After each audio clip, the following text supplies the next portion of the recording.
გამარჯობათ. შეგიმჩნევია თუ არა აი ეს დისკი. ალბათ შეგიმჩნევია და უფრო ძაღლებთან ასოცირდება თქვენთან, იმიტომ რომ გინახიათ რომ ძაღლებს როგორ უგდებენ და როგორ ავარჯიშებენ, როგორ მოვა. თუმცა ამითაც ადამიანებიც თამაშობენ და ორი სახეობის დისკის თამაშია, ასე ვთქვათ, გოლფის, რომელიც მცირე დისკებია შედარებით და არის Ultimate Frisbee, რომელსაც დღეს აქ ამ სტადიონზე ვითამაშებთ.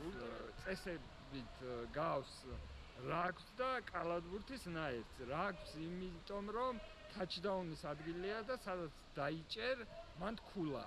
და კალათბურთს იმით გავს, რომ რამდენიმე წუთი გაქვს, რომ მოწინააღმდეგისგან განთავისუფლდე და შენ თანაგუნდს გადააწოდო დისკი. ოღონდ ფეხი უნდა კონდეს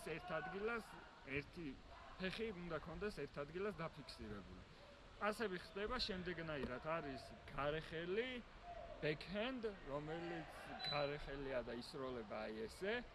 არის forehand, რომელიც შიდახელია და ისროლება ესე და არის hammer, რომელიც ისროლება ესე და ჩაქუჩი ქართულად რო გადავთარგმნოთ.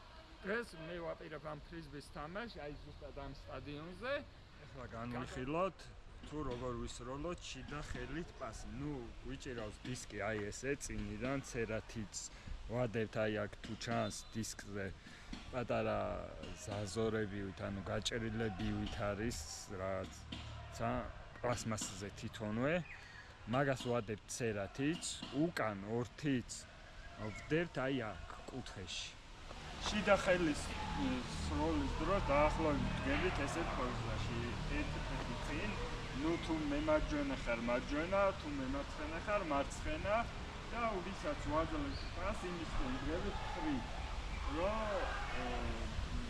დისკი გაფრინდეს იმისკენ და არ გავისროლოთ სხვაგან.